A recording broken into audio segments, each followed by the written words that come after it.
Carlos, Sheila, Erika.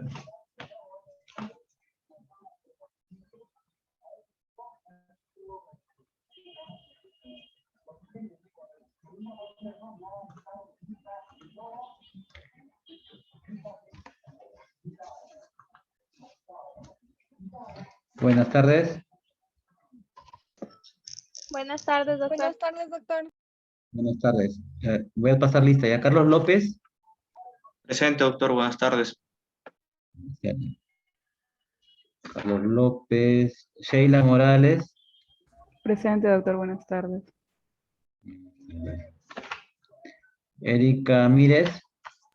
Presente, doctor. Buenas tardes. Buenas tardes.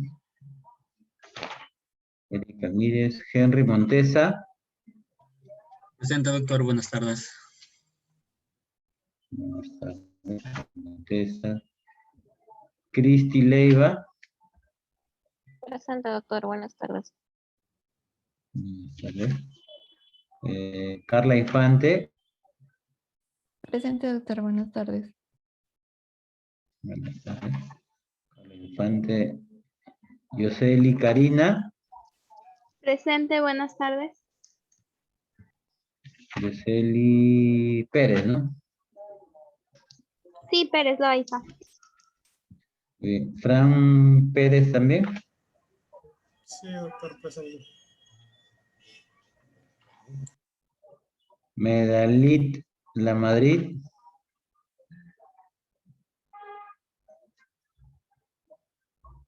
Medalit.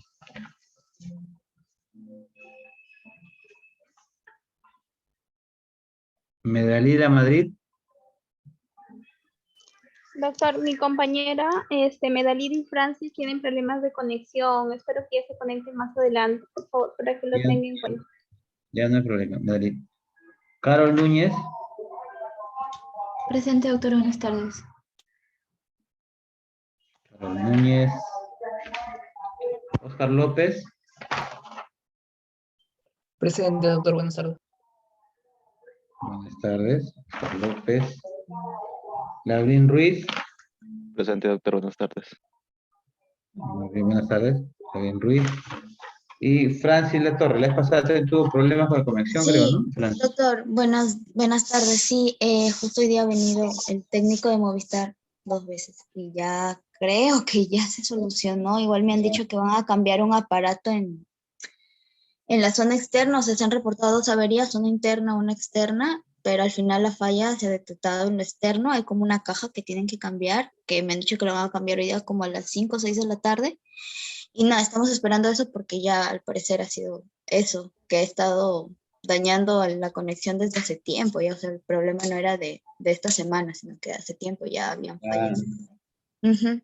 Sí, doctor, más bien, gracias por la comprensión la vez pasada. Ahorita ya tengo el servicio restablecido. Ah, qué bueno. Bien, estoy buscando acá nos quedamos la vez pasada en caso clínico. ¿Cuál fue el caso clínico? No sé qué fue.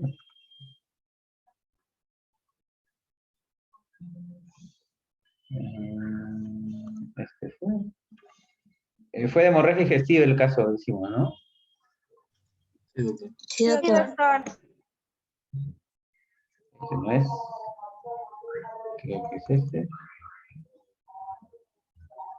Quedamos en que iban a ser datos básicos, problemas de salud y todo lo demás. Creo que es este ya.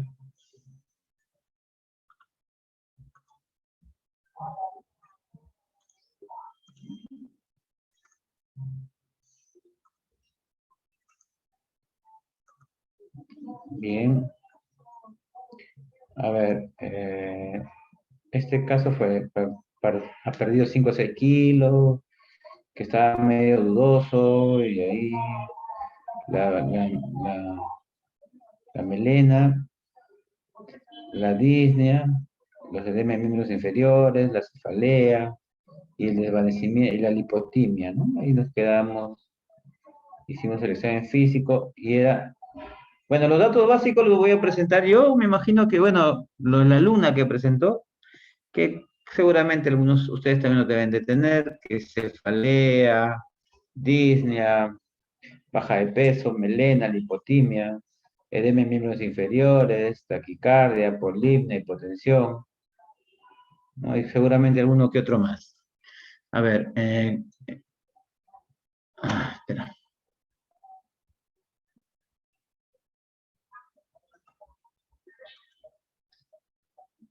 Ya. A ver, entonces, problemas de salud, para que vayan participando. Un problema de salud por cada uno, para que todos participen. Si hay algo distinto, alguna cosa que alguien más quiera participar o haya controversia, pues también pueden levantar la mano. A ver, ¿dónde están los problemas de salud? Mires, Erika. Uno nomás para que Erika, la idea sea fluida. Ya, doctor. Bueno, yo he considerado como primer problema de salud el síndrome de hemorragia digestiva alta y lo he sustentado por las melenas, la hipotensión arterial, la sed aumentada, la palidez, la astenia y la taquicardia y la tactipnea. Muy bien, Erika, mire. Carol Núñez. Sí, doctor, mi segunda hipótesis, bueno, también planteo igual que mi compañera, pero mi otra hipótesis es el síndrome anémico severo, sustentado por la frecuencia cardíaca de 110, la frecuencia respiratoria de 22, la presión arterial, o sea, la hipotensión de 80/50, palidez 3/3, melenas, disnea, cefalea y la lipotimia que presenta. Ya, Carol Núñez. Carla Infante. Sí, doctor, bueno, también he considerado los mismos que han mencionado mi compañera, pero aparte he considerado el síndrome consuntivo, que está explicado por la hiperexia, la astenia, que la mencionó como cansancio, la baja de peso de 5 a 6 kilogramos, bueno, hace 3 meses mencionó la historia. Ya. Carla Infante. Henry Montesa. Sí, doctor, bueno, agregar ahí nada más como problema el edema en miembros inferiores, que si bien lo refiere de manera transitoria, pero digamos no lo he colocado dentro de ningún problema de los anteriores que se han mencionado porque lo he considerado aparte. Digamos, no es un dato de gran relevancia, pero lo he colocado porque lo refiere al inicio. Ya. Carlos López. Sí, doctor. Bueno, yo quisiera agregar un dato más específico en el primer problema de salud de hemorragia digestiva alta. Bueno, yo considero hemorragia digestiva alta grave, porque había encontrado unos criterios de hemorragia digestiva alta grave donde mencionaban que puede haber una presión arterial sistólica menor a 100, bueno, frecuencia cardíaca que también puede estar entre 100 a 120, como signo de inestabilidad hemodinámica, taquipnea, intensa vasoconstricción reflejada en palidez. Cristi Leiva. Doctor, yo concuerdo con mis compañeros, he planteado 3, el síndrome de hemorragia digestiva, el síndrome anémico y también un síndrome consuntivo. Esos 3 he planteado. Ya. ¿Alguien más que haya planteado cosas distintas? Doctor. Sheila, ¿has planteado algo distinto o vas a lo mismo?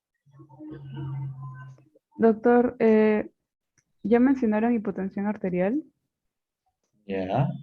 Ya, entonces quisiera hacer un comentario sobre el síndrome consuntivo. Ya. Porque en el resto sí concuerdo, ¿no? Porque el síndrome consuntivo, faltan datos ahí del paciente como su peso y su talla para sacar su MC, porque si hablamos de un síndrome consuntivo, esperamos que haya una reducción de más del 10% de su peso, ¿no? Nos faltarían datos. Sheila Morales. Sheila Morales. Sheila. ¿Alguien más que tenga algo distinto? Jocelyn, a ver. ¿Algún comentario sí. diferente? Diferente, porque no es lo mismo, así hablen, no La idea es participar de manera distinta, ¿no? A ver. Doctor, yo quería proponer un shock, o sea, en la parte de hipotensión arterial, por la misma baja o por la pérdida sanguínea, podría considerarse un síndrome de shock en este caso, por la hipovolemia. Cantidad shock, ¿ya? Sheila, Jocelyn Pérez. ¿Y cuál es la base del shock? Ya, doctor, en este caso yo lo estaría sustentando por la inestabilidad hemodinámica, que lo he visto que cuando es menor de 1 a 2 litros, ahí no hay alteración en la estabilidad hemodinámica, ¿no? Pero cuando es mayor de 2 litros y medio, según la bibliografía, sería un shock hipovolémico. Y en este caso nos decía de que las deposiciones de característica de melena era de 2 a 3 veces por día y la melena la tenía hace un mes. Entonces, haciendo la suma, sí me salía una cantidad elevada, ¿no? Por eso lo he considerado ahí. Ya. Francis, ¿algo distinto? Sí, doctor, tal vez podría darse, o bueno, podría ser el síndrome de dificultad respiratoria basados en que, o bueno, sustentada en que el paciente presenta una disnea progresiva a pequeños esfuerzos y también su saturación está en 94% y también presenta lo que es taquipnea, aunado a la taquicardia, ¿no? Como una compensación justo a la dificultad que estaría presentando. Ya. Fran Pérez. Bueno, yo quería comentar que, bueno, por ejemplo, mis compañeros plantearon lo que es el síndrome anémico, ¿no? Pero, por ejemplo, yo no he planteado eso, yo porque considero que la anemia sería por la misma causa de la hemorragia digestiva, ¿no? Entonces, eso de la anemia, yo lo he considerado dentro del síndrome de hemorragia digestiva alta, grave también.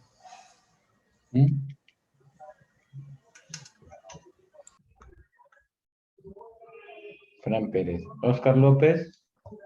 Sí, doctor. Yo aparte de lo que han mencionado, también he planteado como una insuficiencia renal aguda tipo prerrenal, porque como está habiendo una hemorragia, va a haber pues una depresión de lo que es el volumen intravascular y aparte también la paciente en su relato cronológico tiene edema en miembros inferiores y tiene sed aumentada y podría ser probable, pero se podría necesitar pues más datos más datos laboratoriales. Sí. Muy bien. Medalila Madrid.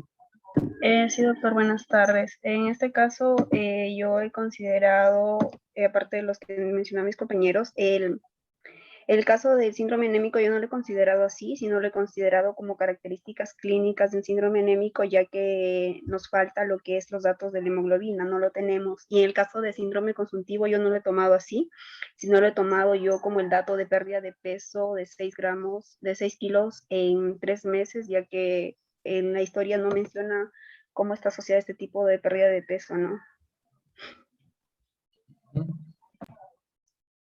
Gabriel Ruiz. Sí, doctor, aparte de lo mencionado, yo también había colocado como problema el síncope. Había visto de que usted colocó lipotimia, pero como concepto estaría diferente porque la lipotimia se le entiende como a la sensación de inminente pérdida de conocimiento, pero el paciente en la historia menciona de que sí ha perdido conocimiento y el tiempo para el síncope pues son 5 minutos y el paciente menciona que son 20 segundos, entonces sí estaría dentro de los rangos como para definirlo como síncope. Y además no lo coloqué como síndrome consuntivo, sino como síndrome constitucional por la pérdida de peso, la astenia y la anorexia.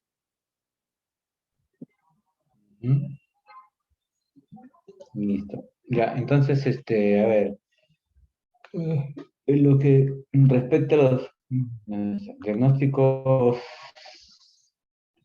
problemas de salud, pues acá han considerado síndrome de hemorragia digestiva alta, preferentemente. El síndrome anémico son pues características clínicas, ¿no? de síndrome anémico.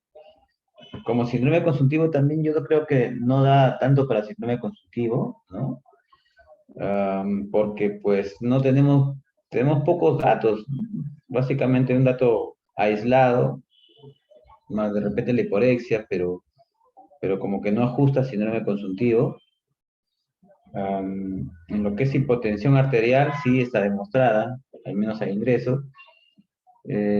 Como definición, para definición de shock, no, tampoco queda pendiente, ¿no? Todavía no reúne los requisitos porque si esa hipotensión corriges el problema de fondo, que es en este caso la bulimia, el problema, la presión arterial se normaliza. En cambio, en un cuadro de shock persiste a pesar de corregir la bulimia, el shock persiste la hipotensión, pues, ¿no? Entonces, por ahí va un poco la diferencia. Doctor, ¿Qué más? una ¿Sí? pregunta. Dígame. Bueno, sí, lo que usted menciona o sea, entonces para que podamos como que catalogar a un shock, la presión arterial tendría que ser más baja, porque yo también lo había considerado porque tenía algunas como síntomas del cuadro clínico, como por ejemplo, la palidez, el desvanecimiento, la alteración en el estado de conciencia y también pues su estado general. Por eso lo había tomado también por la parte clínica. Entonces, en este caso se tendría Claro. que ver básicamente el valor de la presión arterial, que tiene que ser más bajo, ¿verdad? Lógicamente que lo más resaltante de lo que es el shock versus hipotensión siempre va a ser la medida de la presión, ¿no? Eso va a ser lo más, pues, determinante. ¿Por qué te digo eso? Porque los síntomas concomitantes que estás narrando o estás diciéndonos pueden estar acompañados de otras cosas, ¿no? De repente, pues, por la misma condición clínica que esté el paciente, tenga esos síntomas por otras razones. Generalmente, pues, se acompañaría de la pérdida sanguínea de esas molestias, ¿no? O de la anemia que está teniendo en forma general. Pero, como te digo, ¿no? No te puedo decir que no pueda tener shock o que no vaya a ser shock. El tema es que por una sola presión no podemos definir ya shock, ¿no? Eso es muy, muy, muy, muy, muy apresurado. Entonces, todas las personas que tienen presión alta, presión baja van a tener shock. No, pues, no necesariamente. Uno le da dolor de abdominales severo y le baja la presión por un síndrome, por una reacción vasovagal y eso no es shock, ¿no? Entonces, lo que se tiene que hacer es definir bien, es corregir la bulimia, básicamente. Y si al corregir la bulimia persiste la hipotensión, sí hay un tema diferente ya, ¿no? Entonces, pero aquí ni siquiera, no hemos visto la evolución en sí, o sea, no se ha visto si corrigiendo la bulimia, este paciente se normalizó la presión o siguió con hipotensión a pesar de corregir la bulimia. Entonces, para hablar de un tema ya mayor, ¿no? De complicación en el paciente. Claro, además hay algunos pacientes que son hipotensos fisiológicos también, o sea, sus valores basales son bajos. Se tendría que tener más medidas Definitivamente. entonces. Gracias, doctor. Definitivamente, sí. Bien. Después, lipotimia o síncope es un tema ya más de definición. Ahí levantarle la mano. A ver, Erika Mírez, ¿qué pasó? Doctor, tenía una pregunta respecto a lo del síncope, pero lo voy a explicar, ¿no? No, yo no soy cardiólogo, pero al menos he hecho mi semiología y me acuerdo, ¿no? Pero dime, ¿qué preguntabas o qué dudas tienes para que de repente entre todos podamos resolverla? Sí, es que me quedó la duda respecto al tiempo y he estado buscando que, bueno, la lipotimia en todo caso sí se podría considerar dentro, o sea, tanto como síncope y también lipotimia. Entonces, ¿con cuál sería mejor correcto quedarnos? Sí, pues mira, no, lo que normalmente es la descripción semiológica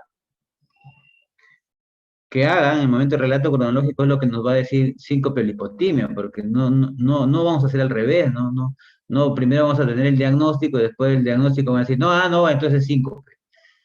Esto es al revés.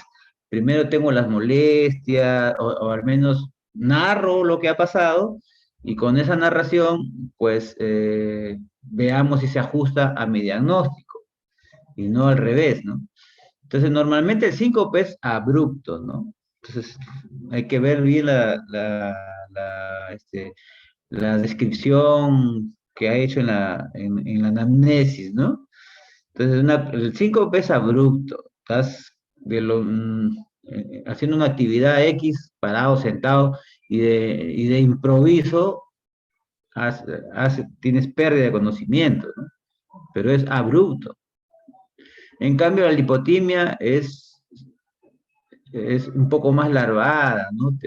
Sientes que te vas a caer, sientes de que te pierdes fuerza, tienes inestabilidad, mareos, es más, te da tiempo a poner la mano, a acomodarte, ¿no? Hasta se sienta la gente y después se cae, ¿no? Entonces es un poquito más larvado, ¿no? Y de hecho que síncope tiene que ver con problemas cardiovasculares, ¿no? Entonces, en la narración de la paciente, veamos, parecería que no, parecería más más una lipotimia, al menos de lo que de lo que me acuerdo, veamos qué dice.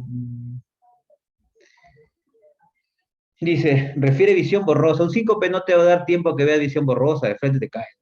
O sea, desde ahí ya te está dando pie a que no pinta para un síncope, más bien pinta para que sea una lipotimia, ¿no?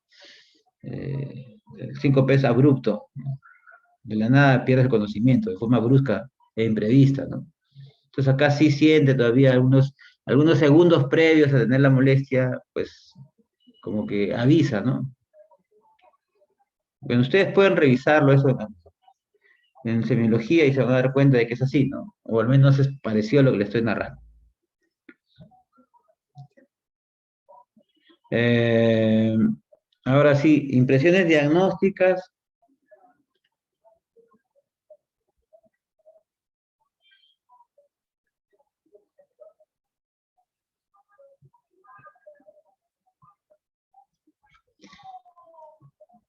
A ver. Erika Mírez. Sí, doctor. ¿Digo todas o una también? Uno también. Ah, ya. Bueno, yo estaba pensando en una hemorragia digestiva alta, secundario a una úlcera péptica. Bueno, ¿Por puede qué? ser gástrica en este caso, del fondo. ¿Y por qué? ¿Por qué la hemorragia digestiva alta? Bueno, por ¿Y la coloración de las melenas. por qué péptica? ¿Por qué péptica? ¿Por qué no otra cosa? Ah, no, es que creo que el paciente había relatado que tomaba paracetamol. Bueno, y me dan Ya. aspectos de que la paciente podría estar automedicándose con otro tipo de medicamentos que le ayuden con el dolor, como los AINES, y podría estar provocando una úlcera. Ya, pero ahí dice paracetamol, no dice aire. No, o sea, me refiero a que tiende a automedicarse. Ah, ya. Es una sospecha, básicamente. Ajá. Ya. Sheila Morales. Sí, doctor, yo también plantearía una hemorragia digestiva alta secundaria, pero esto es a un cáncer gástrico. Por la misma, o sea, sí hay duda con el problema de salud de un síndrome consultivo, pero igual se tiene que tener presente, ¿no? Que presenta un síndrome de alarma de baja de peso. Ujú. Ya.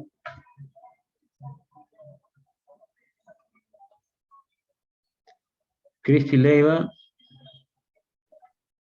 Sí, doctor, bueno, aparte de lo que mencionaban mis compañeras, también plantearía una anemia, pero ya crónica por el tiempo de enfermedad que tiene la paciente. Y diría que esta, bueno, sería por pérdida, ¿no? Por el primer diagnóstico que justo están mencionando ya, que es la hemorragia digestiva alta. Ya. Eso fue Cristi Leiva. Sigue Henry Montesa. Sí, doctor. Bueno, quizá como un diagnóstico un poco más alejado, pero no tan descartado. Yo he considerado una enfermedad de Dielofo. Justamente, si bien la presentación clínica, digamos, encontré que puede ser mayor predominante en varones, sin embargo, también se puede encontrar a cualquier presentación de edad, ¿no? Y podría estar, bueno, siendo el causante de esta hemorragia en la paciente. Henry Montesa. Carla Infante. Sí, doctor. Bueno, yo no he considerado una hemorragia digestiva secundaria cáncer, pero sí he considerado lo secundaria una úlcera péptica duodenal. Y bueno, como primera hipótesis puse esta porque más que todo por las frecuencias. En sí, una de las causas más frecuentes de la hemorragia digestiva alta, en un 50%, si no me equivoco, es una úlcera péptica gastro o duodenal. Y viendo también las frecuencias entre una duodenal y una gástrica, más es la duodenal, 4 veces más que la gástrica, y también por la edad del paciente. El paciente tiene, ay, me olvidé la edad. Ya, el paciente tiene 46 años, entonces entra en la edad máxima, o bueno, entre las edades que se presentan más las úlceras pépticas duodenales también. Carlos Infante. Carlos López. Sí, doctor. Bueno, yo también he considerado una hemorragia alta, bueno, de tipo no varicial, que, bueno, podría ser secundaria también una úlcera péptica, que también había considerado duodenal por su mayor frecuencia, y bueno, estas úlceras también tienen más prevalencia que podría ser por un Helicobacter pylori, ya que el paciente no menciona que consume AINES. Francis Latorre. Bueno, doctor, ya han mencionado, disculpe, los ladridos de mi perrita. Ya han mencionado bueno, los diagnósticos principales que yo había considerado. En todo caso, tal vez algo más alejado, pero que todavía podría considerarse, sería una hemorragia digestiva alta secundaria a varices esofagogástricas, que es más o menos después de las úlceras duodenal y gástrica, si es que no me equivoco, lo que con más frecuencia ocasionaría una hemorragia digestiva alta, pues, ¿no? Y, obviamente más alejado porque el paciente no presenta estigmas hepáticos ni nada, pero podría encajar. Muy bien. Medalí, Madrid. La Madrid.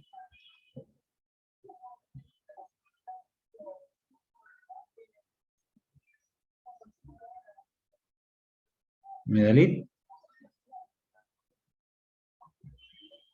Medalí. Doctor, Medalí tiene problemas con el internet, seguro se le ha colgado. Fran Pérez.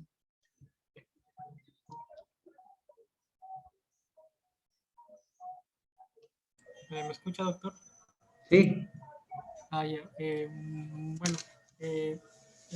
Bueno, mi primera opción también fue una hemorragia digestiva secundaria, un cáncer gástrico, bueno, podría decir específicamente un adenocarcinoma. Y luego también había pensado en lo que es una hemorragia digestiva, principalmente también en la primera porción del duodeno, sobre todo en la cara posterior, que había leído que, bueno, es lo más frecuente. Y también comparando lo que es la frecuencia de la úlcera duodenal con la gástrica, la duodenal es más frecuente, y también el paciente se da en pacientes más jóvenes, ¿no?, que la gástrica. Y también lo he pensado secundario un Helicobacter pylori, sobre todo, por ejemplo, por, podemos decir, el nivel socioeconómico del paciente, quizás no, ahí pudo haber surgido esa infección, ¿no? Muy bien. Jocelyn Pérez. Sí, doctor, en este caso estoy considerando dos, la hemorragia digestiva alta secundaria adenocarcinoma gástrico, donde posiblemente la lesión, como han mencionado mis compañeros, ¿no?, sea localizada a nivel de duodeno por frecuencia, pero la parte que sangra más es la parte gástrica, ¿no?, por alteración o ruptura de la arteria gástrica izquierda. Entonces, podría considerar de que la arteria que estaría afectada en este caso sería esa, la arteria gástrica izquierda, por la frecuencia de que es más sangrante.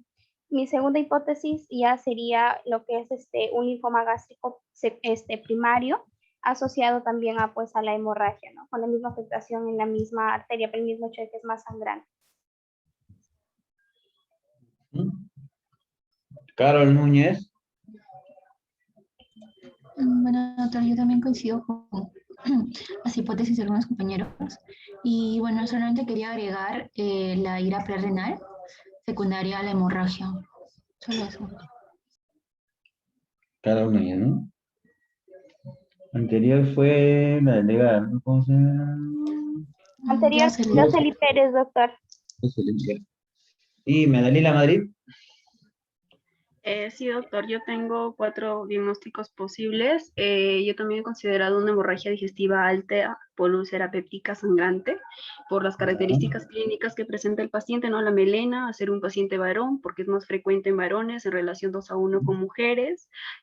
También es más frecuente en un 50-35% de los casos. Y los datos en contra que no me hacen pensar de este es porque no hay datos de epigastralgia y la edad, ¿no? 45 años dice que menciona que la edad para ese tipo de hemorragias es en edades mucho más avanzadas. Mi otro diagnóstico es de hemorragia digestiva alta por erosiones gástricas, ya que estas provocan hemorragias, ¿no?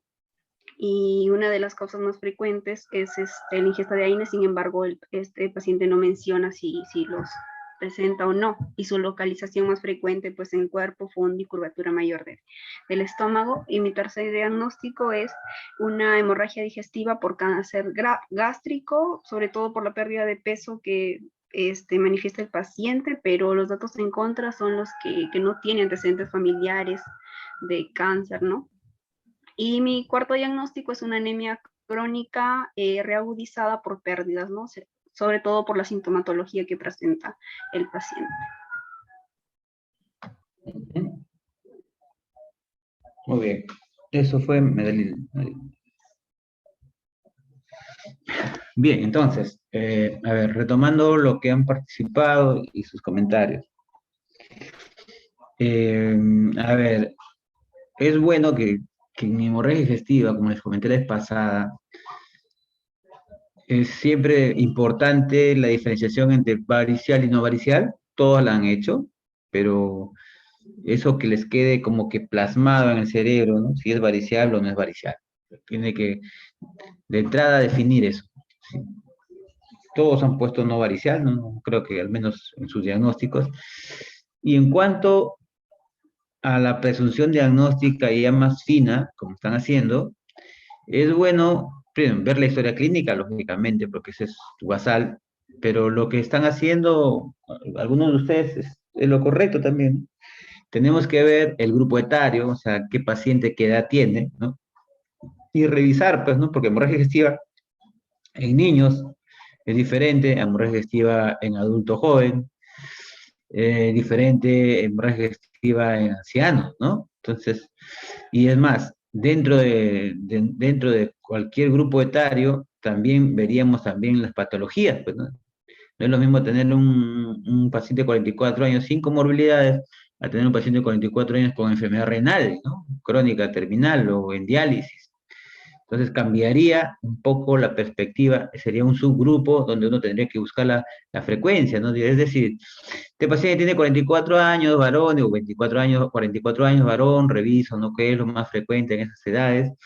Y adicionalmente de revisar eso, veo que también se ajuste a mi diagnóstico, porque puedo tener un paciente de 44 años que de repente calza pues para cáncer, ¿no? Entonces, a pesar de que la frecuencia me diga que úlcera péptica es lo primero, pues por el raciocinio que yo hago y por los datos básicos y los diagnósticos sindrómicos, me está empujando a no escoger el más frecuente, sino a escoger el cuarto más frecuente o el quinto más frecuente. Así debe de ser el raciocinio para el diagnóstico, para la presunción diagnóstica por frecuencia, ¿no? Por frecuencia y que se ajuste a mi grupo etario, que se ajuste al sexo del paciente y también que se ajuste a la frecuencia en sí, ¿no? De la enfermedad.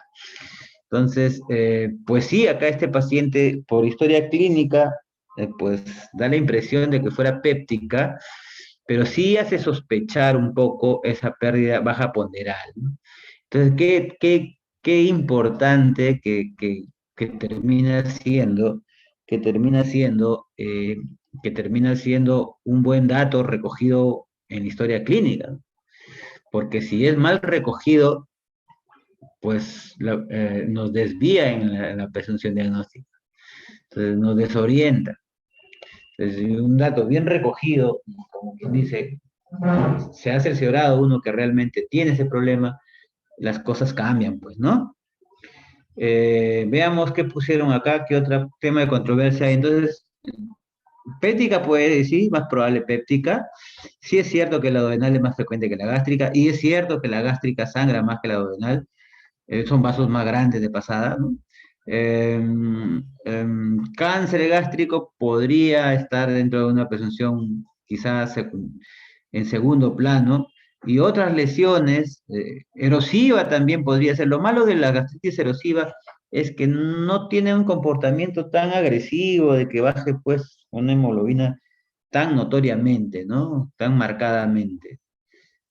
Porque son las erosiones normalmente son superficiales y pues no hay tanto, no hay tanta lesión de vasos grandes, ¿no? Son vasos pequeños los que sangrarían. Entonces, tener una hemoglobina tan baja como para hipotensión, como que no calza, ¿no? Y lesiones vasculares como las que nombraron, la Dulafoa, sí, pero lo malo es que la lesión de Dulafoa del sangrado es muy brusco y entonces, no le daría chance de estar un mes con su lesión vascular ahí en la calle, ¿no? Probablemente en el primer episodio que tuvo le manda al hospital, ¿no? Porque es una arteriola grandecita. Y si sangra, sangra bien. Y si sangra bien, no le va a dar tiempo a estar en su casa varios días. ¿Qué más han puesto? A ver, ¿qué han puesto acá? La anemia sí, pues es una anemia crónica. Lo más probable es que se haya reagudizado con un sangrado previo, ¿no?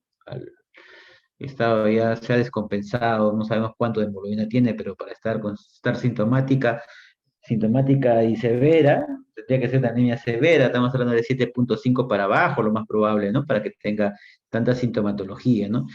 Ojo, que la anemia crónica, por eso le digo que se ha reagudizado, porque la anemia crónica en sí, paciente tiene 6 de hemoglobina, 3, 4, 5 de hemoglobina, bueno, tienen sus molestias, pero relativamente tranquilos, ¿no? Como anemia crónica. Entonces, para que tenga sintomatología así aguda y se desvanezca y todo, es porque seguro que ha habido un sangrado previo y lo ha descompensado, ¿no?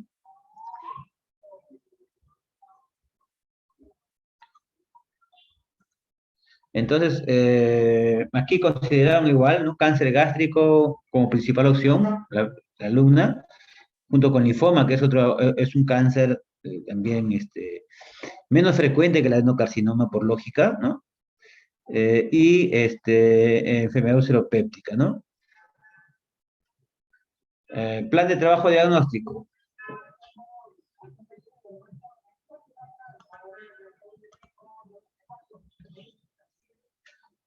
Erika Mírez está como en el lejano oeste, es la más rápida del lejano oeste. Erika.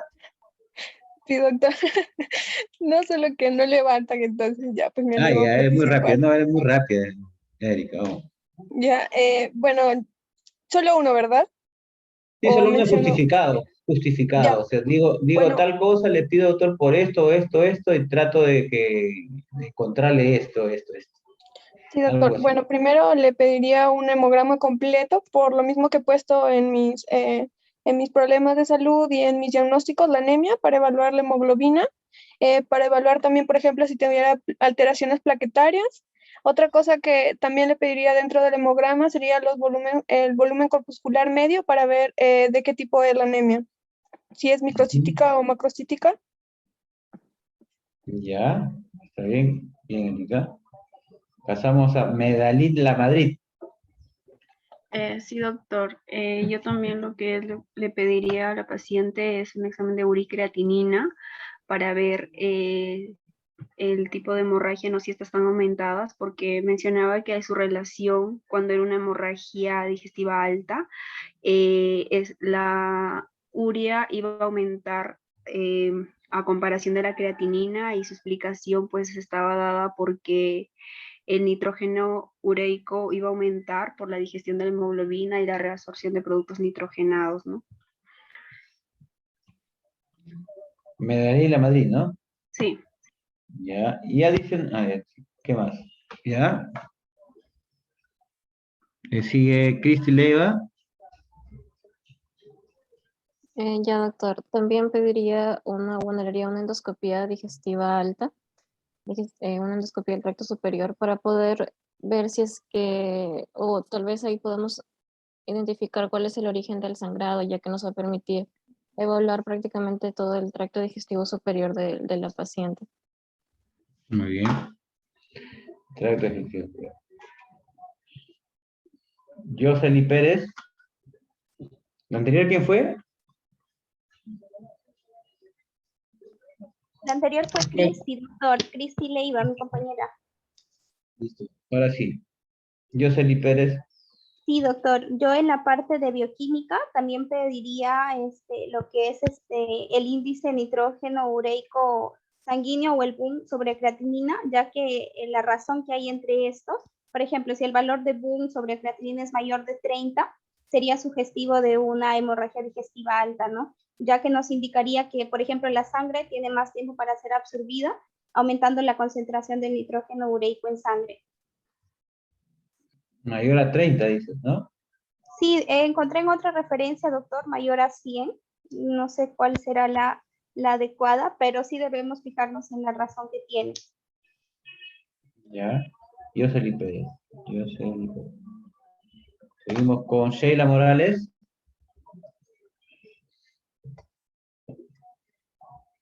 Sí, doctor. También se podría pedir una colonoscopía porque si bien la paciente presenta melena, solo eso nos indicaría, bueno, eso sí más nos indicaría que es una hemorragia digestiva alta, pero también un bajo porcentaje suelen ser hemorragias digestivas bajas y principalmente por eso.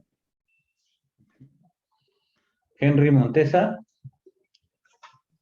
Sí, doctor. En la parte de laboratorial yo complementaría el examen quizá con un perfil hepático para, digamos, descartar del todo, ¿no? Que si bien no hay estigmas hepáticos en la parte del examen físico ni anamnesis, pero digamos, para descartar de todo que el origen también sea, ¿no? Por causa hepática. Perfil hepático, por causa hepática. Sí. Henry Montesa. Henry Montesa. Sigue Carla Infante. Sí, doctor. Bueno, aparte de lo que mencionaron mis compañeros, también pediría el estudio de coagulación, el tiempo de protombina con el INR por la misma hemorragia que tiene el paciente. También las enzimas hepáticas que ya mencionó mi compañero, se podría determinar estas también para ver el daño o la evolución misma de la enfermedad que tiene. Luego, también especificar, bueno, encontré que se podía hacer una endoscopía entre las 6 a 12 primeras horas. Bueno, en unos artículos dicen 6, que es la endoscopía precoz, y otros dicen 12. Y más se hace cuando se sospecha de una, de varices. En este caso se podría hacer la de 24 horas después del ingreso, ¿no?, del paciente, que es la que se realiza siempre cuando hay hemorragia digestiva alta, o bueno, se sospecha hemorragia digestiva alta. Y también mencionaban otro plan diagnóstico que sería la angiotomografía abdominal, y esta se da más que todo si es que la endoscopía no determinó el origen del sangrado. Carla Infante. Fran Pérez. Bueno, doctor, también pienso que se podría pedir una ecografía abdominal. Bueno, si bien no sería algo, digamos, tan indicativo, pero igual nos podría ayudar para descartar muchos diagnósticos, ¿no? Ecografía abdominal, ¿para qué? Sobre todo para ver, para descartar, ¿no? O sea, no hay indicación clara, bueno, quizás a lo mucho de repente se puede haber una masa, ¿no? Pero igual nos ayuda a verificar la anatomía y poder de esa manera como que orientarnos, ¿no?, a la etiología. Francis Latorre. Sí, doctor. Bueno, lo de, a ver, primero tal vez considerar hacer una endoscopía y bueno, obviamente tomar una muestra de la mucosa gástrica. Bueno, primero como con la endoscopía y con una cámara, ver primero en general la mucosa cómo está, si es que hubiera alguna lesión que sugiriera un cáncer, pues obviamente sacar una muestra para luego hacer una biopsia, mandarle estudio anatopatológico y ver si es que realmente hay alguna alteración cancerosa ahí, porque creo que uno de los diagnósticos más importantes que hemos colocado la mayoría es el cáncer gástrico. Endoscopía más biopsia. ¿Cómo? Endoscopía más biopsia. Ajá, sí. Carlos López. Sí, doctor. Bueno, sumando al plan de diagnóstico que había mencionado, grupo sanguíneo y factor RH, ya que quizás el paciente puede necesitar transfusiones sanguíneas y sería importante. Y doctor, bueno, también tenía pensado pedirle examen de gases arteriales, ya que, bueno, también una de las hipótesis diagnósticas es una falla renal de tipo prerrenal. Y bueno, también por la lipotimia, a ver si hay alguna alteración en los electrolitos.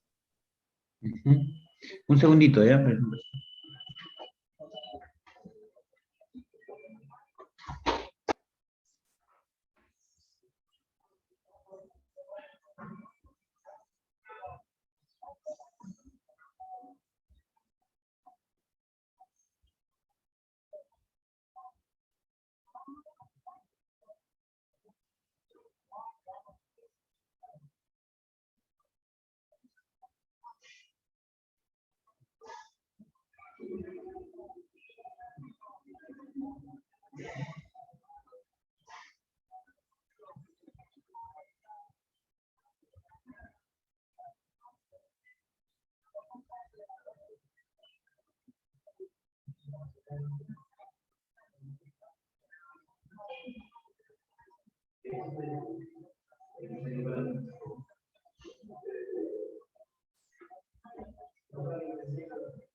Bueno, voy avanzando.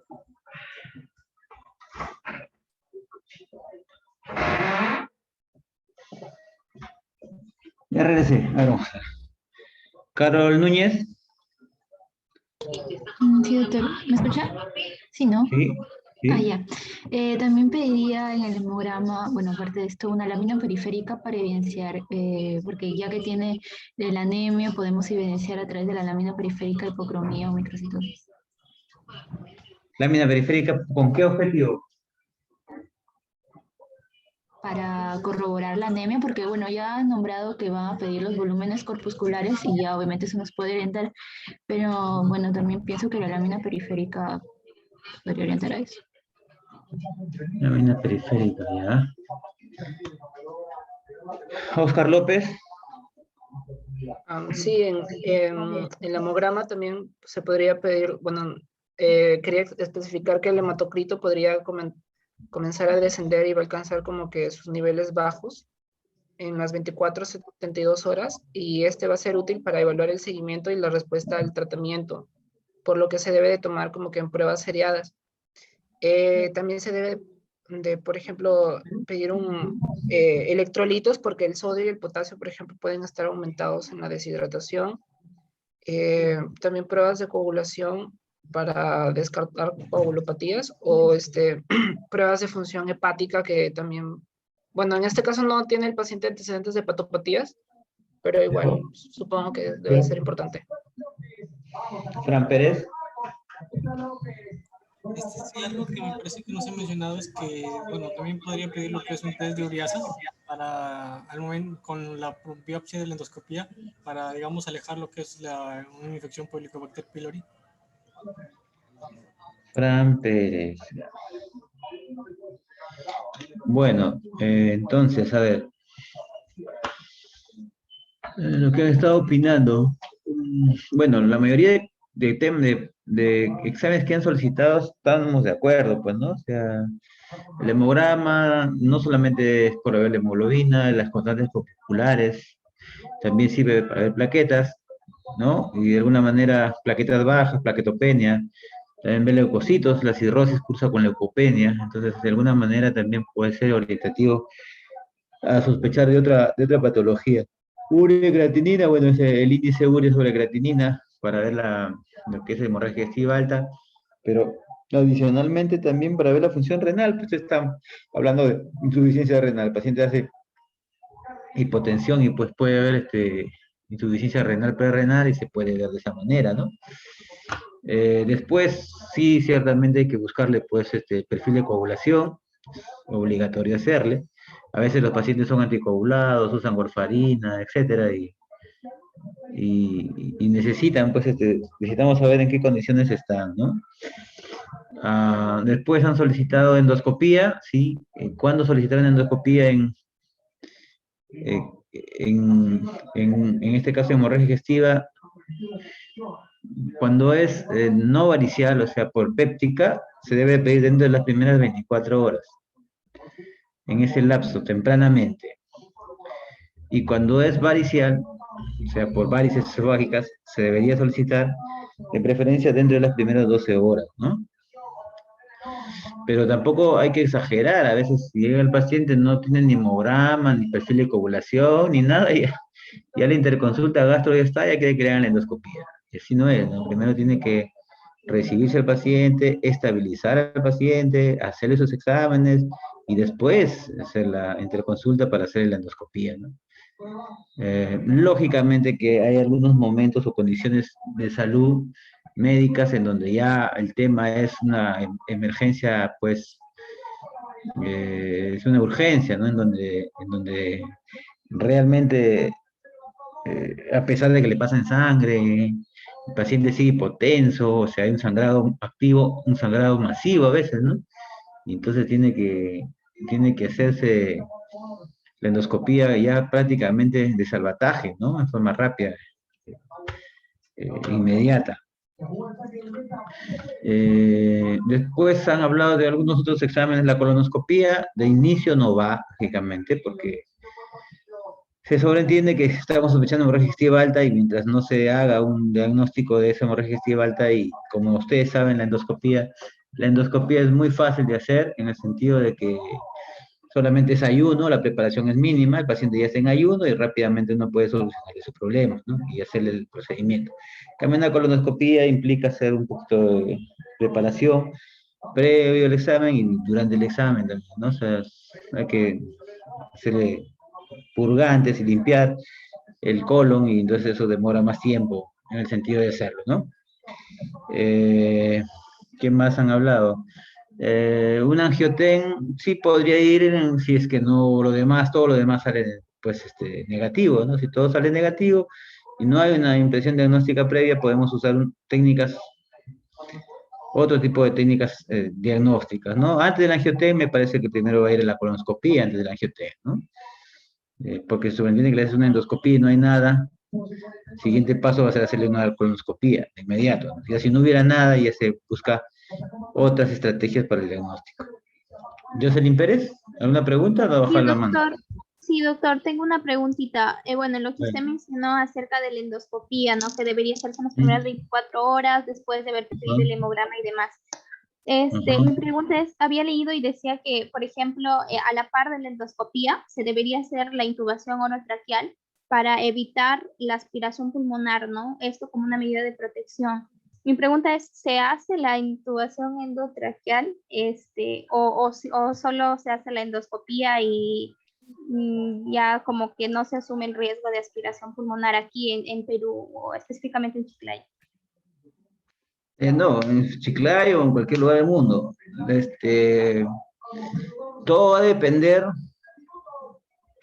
de la gravedad de la hemorragia, ¿no? O sea, normalmente la mayoría de hemorragias pues son leves a moderadas, ¿no?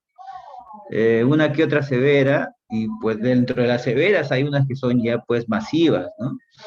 Entonces, el riesgo de aspiración, normalmente, si tú esperas, ¿cuánto es el vaciamiento gástrico? Es 4 horas aproximadamente, ¿no? Entonces, desde que ingresa al hospital, le ponen sus medicamentos, están haciendo sus exámenes, el estómago ya está, si no sigue sangrando, lógicamente, si no es masivo y es constante el sangrado, pues va parando, conforme le vas poniendo sus medicamentos, el sangrado va a ir parando, ¿no? Va a irse controlando de alguna manera.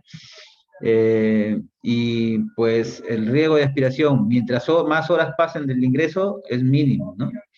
Entonces no se estila ponerle intubación endotraqueal a todos los pacientes.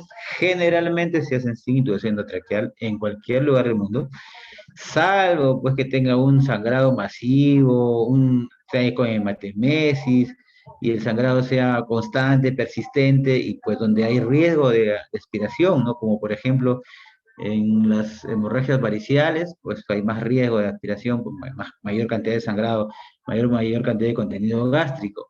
En esos casos sí podría uno solicitar intubación endotraqueal, que no es tan frecuente hacerlo como le explico, como te diría, porque es un tema bastante burocrático, al final termina siendo, porque eh, tienes que irte a sala de operaciones con el anestesiólogo para que te dé sala y para que tú hagas tu endoscopía. Pucha, se vuelve, ya no va a ser en 12 horas, será en 36 horas, ¿no? Entonces, es un poco la respuesta de cada institución o centro de salud, institución de salud que tiene la respuesta frente al sangrado. Entonces, sí debería ir cuando hay una hemorragia masiva y cuando hay riesgo inminente de aspiración, sí, pues, deberíamos intubarlos y hacer la endoscopía intubado. La mayoría de veces tenemos que actuar como que a la guerra sin intubarlos y teniendo las precauciones debidas para pues, minimizar el riesgo de aspiración. Gracias, doctor.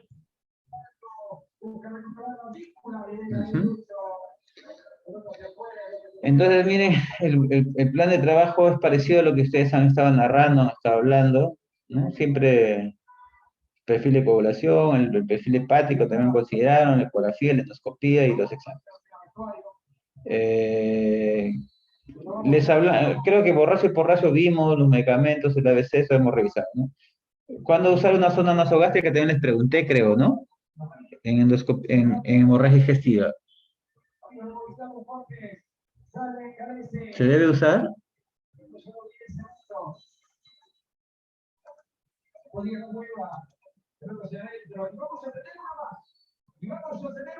¿Alguien? Doctor, dijo que nos iba a explicar más bien. ¿Sí? ¿Qué les explica? Ahí, bueno. Melanie, ¿quieres comer? A ver, ¿decir algo? Sí, doctor, justo yo había leído un artículo que actualmente no está indicado el uso de sonda nasogástrica, pero está fundamentado utilizarla en casos de que el paciente esté distendido, tenga alguna gastroparesia, con un dolor intenso o paciente esté en coma, ¿no? Sí, justamente a eso íbamos a llegar, porque eso también antes se usaba. Usaban la zona nasogástrica para hacer diagnóstico, le hacían lavado gástrico y aprovechaban para hacerle con agua helada para que, como por el cambio de temperatura hay vasoconstricción, entonces como porque va el sangrado y de pasada le viro que salga sangrecita por la zona, entonces ya si tiene hemorragia no tiene hemorragia. La zona no es tan efectiva para el diagnóstico de esa manera, ¿no? Entonces ya ha quedado relegada en esos rubros que decía su compañera, que esté bien distendido, a veces están con hemorragia digestiva y tienen una distensión marcada, o hemorragia digestiva y están con náuseas y vómitos persistentes, o que tengan dolor intenso, ¿no? O que tengan riesgo de aspiración porque están inconscientes o en coma. Entonces ya ahí justifica poner una sonda, y a veces la misma sonda permite valorar la cantidad de sangrado, ¿no?, que tiene.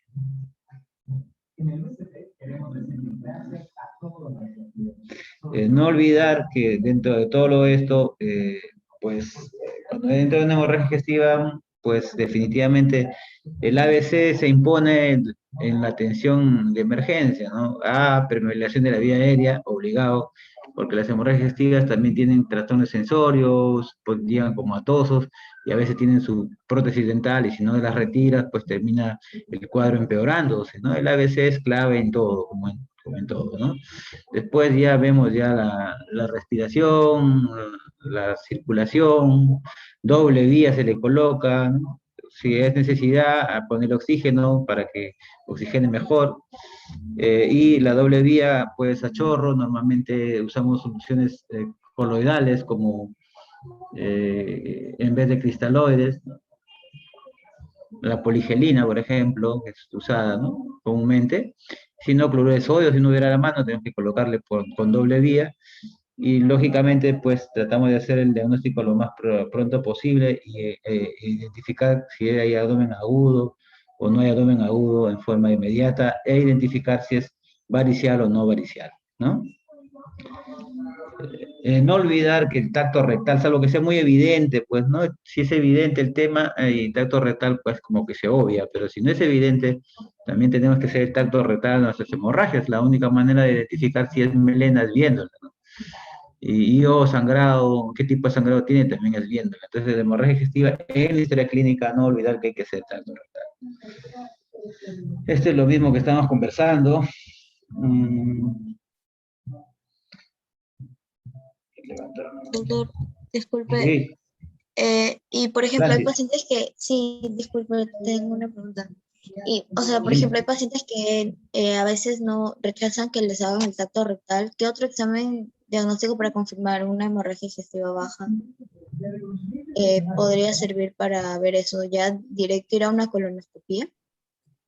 Bueno, Si el es que trato rechazan. rectal debe de hacerse, salvo que el paciente no quiera. Ustedes como alumnos quizás les van a negar, ¿no? Pero al médico generalmente no se van a negar, ¿no? O sea, ustedes porque están en aprendizaje.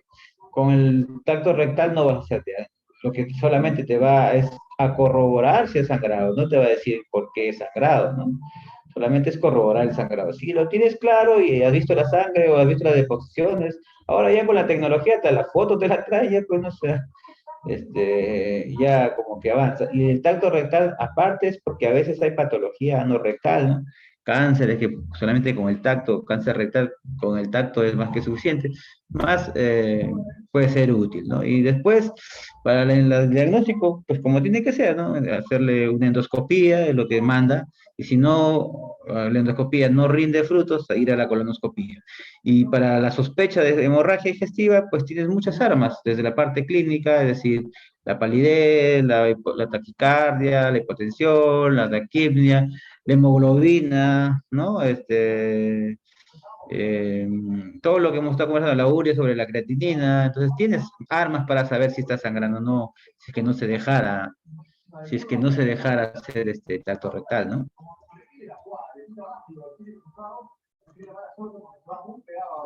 Bueno, eso es lo que habíamos conversado, ¿no? El tipo de hemorragias en 4 tipos, según pues la frecuencia cardíaca, la presión, la frecuencia respiratoria, pues lógicamente que la filtración glomerular o la diuresis horaria, ¿no?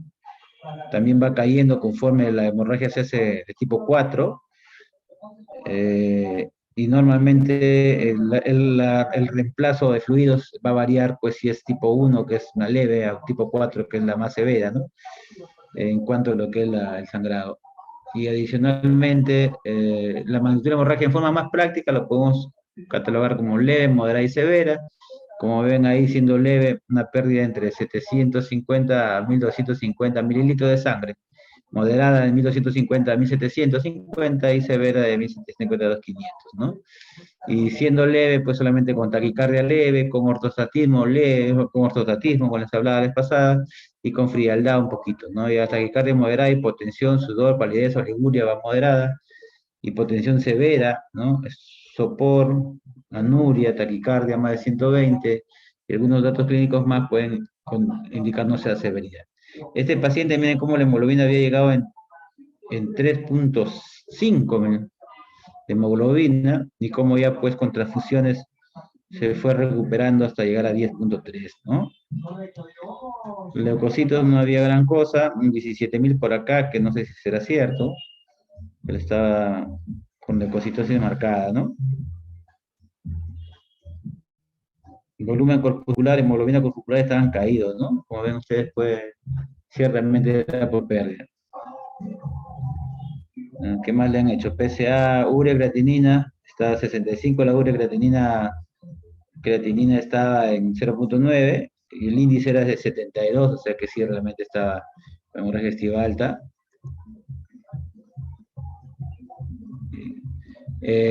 Bueno, hay más cosas acá.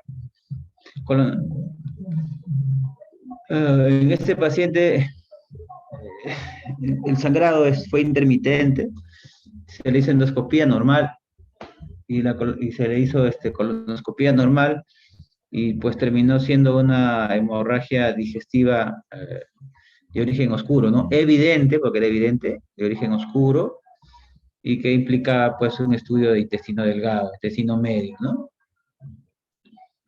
Un estudio de intestino medio. Y para estudiar intestino medio, o sea, estamos hablando de intestino medio, es el intestino delgado, desde el ángulo de Treis hasta la válvula fecal, esa parte no se ha revisado. Pues ahí la estrategia, acá tenemos una diapositiva, en donde el sangrado de origen oscuro puede ser oculto o evidente, ¿no? ¿Cómo no confundirse? O sea, hemorragia digestiva oscura quiere decir que no sabemos la causa. Y dentro de esta oscura que no sabemos la causa, existen dos tipos. Una, en donde las heces salen siempre amarillas. Entonces, a esa se le llama oculta, porque ves las heces y parece que estuvieran normales, pero al hacerle un Tevenon, sale positivo siempre, ¿no? Entonces, hay un sangrado, ese se llama oculto, oscuro oculto. Y el otro oscuro es evidente porque si vemos la melena o si vemos la hematoquesia y le hacemos los estudios y no encontramos nada. No tenemos una causa, sigue siendo oscura, pero es evidente el sangrado, a eso se refiere.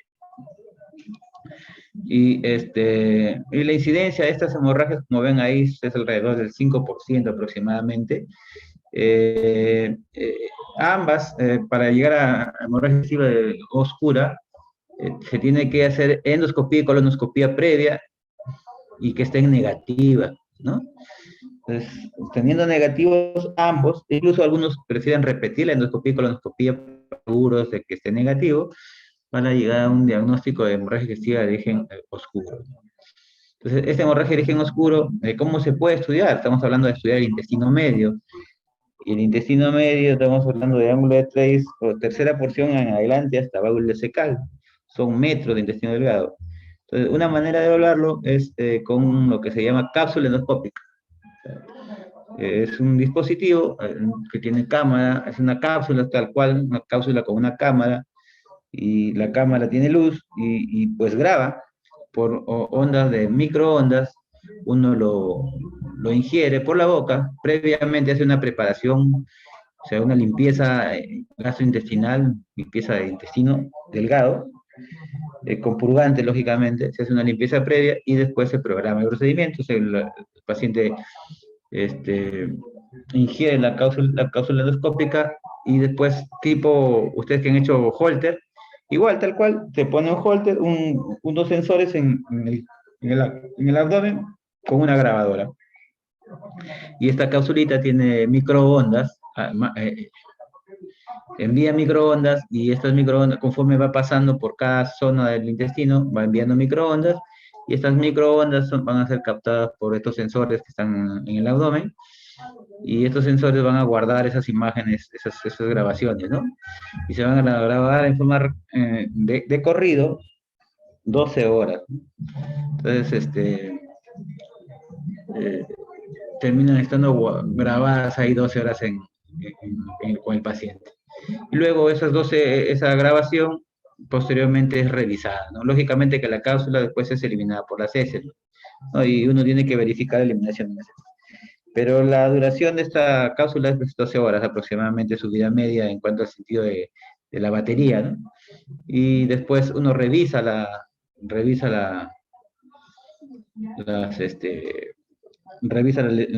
grabación y pues va buscando y va revisando si hay lesión o no hay lesión. Es una manera para verlo, ¿no? Se llama cápsula endoscópica. Otra forma, si uno piensa en lesiones vasculares grandes, ¿no? O lesiones vasculares, podría ser la angioten, una angiotomografía, que básicamente ve lesiones vasculares, o sea, angiodisplasias son muy pequeñas para verlos, no se van a ver, pero sí pueden verse malformaciones vasculares, ¿no? Arteriovenosas, que sean un poco más grandecitas, y se podrían ver con el angioten. Existe otro examen que se llama enteroten o enteroresonancia, que es una tomografía con un programa para ver intestino delgado o una resonancia con un programa para ver intestino delgado, en la cual uno le da a ingerir agua, algunos le dan agua, básicamente, ¿no? Acá creo que le dan agua, pero normalmente se debe dar polietilenglicol, que es un electrolito que no se absorbe y de tal manera que jala, es una sal que jala agua hacia el intestino delgado. Tú lo tomas, ¿no? La preparación se hace casi con 1 litro, se toma esta preparación de 1 litro y al tomarla va a estar en el intestino delgado jalando agua, y de manera que el intestino delgado se dilata un poquito con líquido, pues, ¿no? Con contenido hipodenso o hipointenso, como que, y de esa manera se puede revisar básicamente si hay alguna lesión, algún tumorcito o en tal caso alguna úlcera que se pueda evidenciar de esa manera, ¿no? Y la otra forma de revisar el intestino medio es de hacerle una enteroscopía. Y una enteroscopía es una endoscopía, pero en la cual ya el equipo es distinto, es un equipo un poco más largo. Y en la enteroscopía se usa, aparte del endoscopio, lógicamente, que es un endoscopio que tiene dos baloncitos en la punta, que permite avanzar, porque ustedes saben que el intestino delgado el intestino delgado es muy, no tiene elementos de fijación en la pared, entonces es muy móvil. Si uno hace una endoscopía, suponiendo que tuvieras un equipo más largo, uno ingresaría tercera porción, que el duodeno sí tiene elementos de fijación, después, y hay uno ya no tiene elementos de fijación, entonces no habría cómo fijarse para poder avanzar, entonces sería muy difícil hacer el examen. Pero debido a estos baloncitos permite pues anclarse y poder progresar y avanzar por el intestino. Entonces la enteroscopía usa estos balones y usa también radiografías, fluoroscopía, para poder ver estas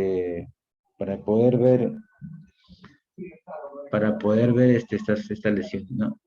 Para poder ver cómo está tu equipo y cómo está avanzando y cómo está progresando. Y ahí, como ven, las causas de hemorragia digestiva de intestino medio, en tal caso, pues tenemos el divertículo de Meckel, las neoplasias, úlceras, sangrados biliares o pancreáticos que a veces pueden pasar también, fisio de aorta mesentérica, que es raro, las angiectasias, angiodisplasias, las lesiones de Dulafoy. En este caso, el paciente, a pesar de ser un paciente, aquí están los test, como le decía, la enteroscopía, la enteroscopía, la enteromografía, lo que hemos estado conversando, y su rendimiento, ¿no? La cápsula endoscópica y sus rendimientos. Y en este caso, lo que tenía el paciente era una pequeña lesión en el intestino, ulcerada, que se logró ver mediante cápsula endoscópica y que fue la causa del sangrado del paciente. Fue la causa del sangrado del paciente. ¿Alguna pregunta, duda?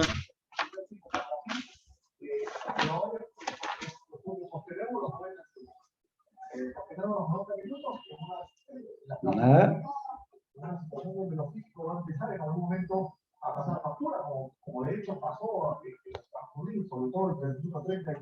Jocelyn Pérez. Sí, doctor, yo tengo una pregunta. Cuando usted nos está explicando acerca de lo que es pues el uso de sustancias para la reposición de volumen, ¿no? ¿Cuál sería más recomendable, doctor? ¿El uso de coloides o cristaloides? Porque había leído, por ejemplo, y decía que los coloides van a ser más potentes y más rápidos, ¿no? Para lo que es la reposición de la volemia y la estabilización hemodinámica. Pero lo que tenía en contra era que te aumenta el riesgo de insuficiencia renal aguda. Y a comparación de los cristaloides, pues los cristaloides también iban a ser beneficiosos, pero también tenían como que su factor en contra. Nos decía de que estos pues iban a aumentar, por ejemplo, la concentración de sodio y cloro, pero te podía llegar, por ejemplo, a acidosis hiperclorémica. Entonces, ¿cómo saber cuál usar? ¿O hay uno que ya está determinado? Sí, lo que pasa es la severidad del cuadro, lo que nos va a discriminar qué usar, ¿no? Si tengo cuadros leves a moderados, solución cristaloide es más que suficiente. Un cuadro severo, en donde hay una hipotensión marcada, necesitas recuperar la presión, porque si no, pues van a seguirse sumando las complicaciones en el paciente. Entonces, y la forma de recuperarlo más pronto es con una solución coloide, ¿no? Definitivamente sería ideal sangre, ¿no? Pero nadie consigue sangre en un 2x3, ¿no? Hasta que le hagan se le hagan sus pruebas cruzadas, su grupo sanguíneo, etcétera, le consigan sangre, demora pues unas horas y esas horas no se pueden perder. Lo que narras tú es en condiciones en donde pues definitivamente solamente se les va a proporcionar un tipo de tratamiento de forma estable y constante, y a eso no se va a dar, ¿no? Entonces es fluctuante, es cambiante, ¿no? Si yo lo veo que la presión se estabiliza, normaliza, pasaré del coloide al cristaloide, o del coloide a la transfusión, etcétera, ¿no? Entonces es dinámico, no puede ser una sola cosa y con eso me cierro y con eso le doy, ¿no? Al igual que lo otro, ¿no? El cloruro le da chorro, ¿hasta qué punto? No le va a dar chorro siempre. Después ya lo tendré que gotear porque ya lo estabilicé, ¿no? Entonces, el riesgo de hacer acidosis y preclorémica y todo se reduce, pues, porque si no, sí habría algún riesgo, ¿no? Francis Latorre. Gracias, doctor. Sí, doctor, bueno, yo tenía dos preguntas. La primera era que cuando usted mencionó lo de la endoscopía, cuando mi compañera Jocelyn le preguntó, se refería a que se tenía que poner la sonda, era la, ¿Sonda nasogástrica? sí, creo, sonda nasogástrica era siempre y cuando el paciente estuviera con sangrado activo, porque bueno, a mí me han hecho endoscopía y no, o sea, solo te ponen tipo anestesia para evitar el reflejo nauseoso. O sea, lo que ella preguntó era, o la respuesta era para pacientes que tuvieran sangrado activo. No, es que la hemorragia digestiva, la endoscopía se hace porque tiene sangrado activo. Si no tuviera sangrado activo, ya ni caso le van a hacer en el hospital. O sea, lo que tu compañera estaba preguntando estaba bien, ¿no? O sea, ella se refiere, ¿no? La endoscopía en las primeras 24 horas, si lo haces pronto, el paciente va a estar sangrando, nadie va a saber si ya por el sangrado. Uno va a asumir que por el sangrado porque ya no vomita sangre o porque no hace ya no hace más melenas, ¿no? Entonces entiende uno que para el sangrado, pero son horas que han pasado, entonces no puede estar 100% seguro de que ya paró, ¿no? Se entiende que ya paró, pero no está 100% seguro. Entonces, las endoscopías se hacen en ese contexto, ¿no? De identificar el sangrado y de preferencia pues tratar incluso el sangrado mediante la endoscopía. Entonces, habiendo sangre, su compañera asume de que pues hay un riesgo de aspiración, y es cierto que hay un riesgo de aspiración, pero como le estaba explicando tu compañera, el riesgo de aspiración es mayor cuando el sangrado es masivo más que activo, ¿no? Un sangrado muy marcado, pues ahí sí el riesgo se hace más evidente, ¿no? Claro, eso sí, yo me refería a que si en todas las endoscopías, o sea, yo había entendido que, bueno, me pareció más que todo entender que en endoscopía como que estaba indicado poner la sonda para evitar broncoaspiraciones, pero yo que sepa, o sea, eso no. Pero claro, es que tu endoscopía es en otro contexto, las endoscopías que tú estás viendo son en otro contexto, tú estás viendo Ya. endoscopías en pacientes que no tienen hemorragia digestiva. Claro. Y la pregunta es en hemorragia digestiva, ¿no? Entonces yo le estaba respondiendo de que en hemorragia digestiva no se le va a poner a todos, no se le va a poner a todos, no se les va a cobrar a todos, no se les va a poner a todos tubo endotraqueal, pues, ¿no? Como digo, la mayoría de examen se hace sin tubo endotraqueal y solamente para hemorragias masivas o con mayor riesgo aspirado podría uno sugerir hacer la intubación endotraqueal, pues, ¿no? Claro, ya, doctor, sí. Y lo otro era si es que hay una prueba que sea como que el gold estándar para detectar un cáncer, bueno, ya sea gástrico o del tracto digestivo. No sé si Ya. sería la misma endoscopía, o sea, básicamente entrar, ¿no? Con algún dispositivo tipo cámara, ¿sí? O hay otro que no, sea menos invasivo y que sea igual de sensible. Pues todavía la endoscopía sigue estando en el primer lugar como examen de diagnóstico de cáncer gástrico, sigue estando la endoscopía en primer puesto. Pues sí hay otros dispositivos cámara, hay cápsula endoscópica para el estómago también, pero no, todavía sigue siendo la endoscopía la principal razón. Ahora sí, el plan de trabajo terapéutico, a ver, ¿quién empieza?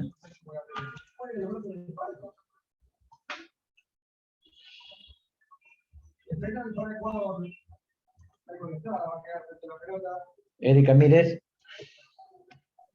Sí, doctor. Bueno, al plan terapéutico yo le daría primero por la hemoglobina que ya estaría presentando, le daría transfusión de glóbulos rojos, que había mencionado que dependiendo del paciente subía entre 1 a 2 gramos por decilitro de hemoglobina.